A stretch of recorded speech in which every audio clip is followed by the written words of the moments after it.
Ng tipulo. Tingnan mo, yan. Yung dagta na yan, napakadikit niyan eh. Parang lakas ng kapit ng dagta na yan. Dagta ng tipulo. Yan puti. Tumutulo. Ito yung na to, yung tipulo. Ito yung ginagawang panghuli ng ibon, yung dagta nito. Yung lang mga kapit yung dagta nito eh. Tulad niya no. Laki pa ng dahon na ito. Yung ganito yung dagta niya, ayan oh. Yan. Yung dagta niya yan, pag natuyo yan, grabe. Napaka kumakapit yan. Ang gadaig pa yung rugby dyan. Ano ba? Ito yung ginagawa sa panghuli ng ibon dati. Yung dagta nitong na to, tipulo. Ito yun oh. Yan. Dahon ng tipulo. Yan ay doon.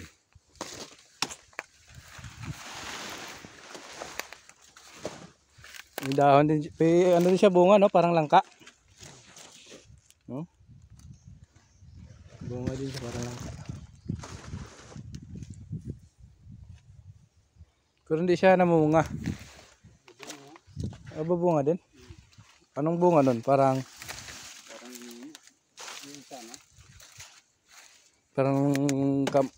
ugot, kamansi. Parang kamansi. Ito lang ang bunga nito. Ang langka kasi pag sisimula ganito rin eh.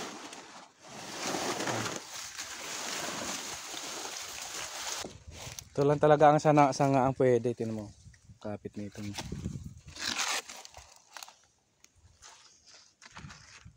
Yan.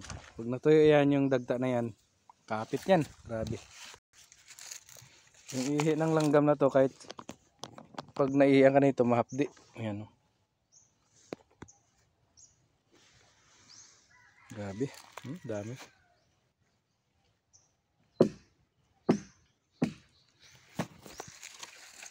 Tingnan mo yung ano niya, dagta niya. Mutulo na yung dagta no. Pag natuyo yan, yan yung ginagamit sa mga panghuli niyo. Tingnan mo ito. Alright, titingnan mo. Dito sa lugar na to, napakaraming langgam. Ang ganyang langgam mo, tingnan mo. Yung sa dahon pa lang, may bahay na siya.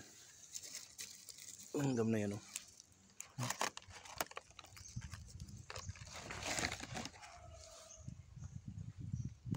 Grabe talagang lugar dito. Tingnan mo oh. Ang galing ko yan. Yan ang bahay ng langgam. Napakarami.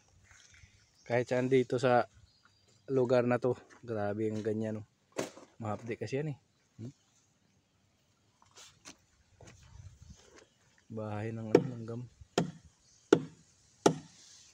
Sakit mga agat, pang amtik din. Yung mga ganyan mga dahon, ang dami. Babahayan nila.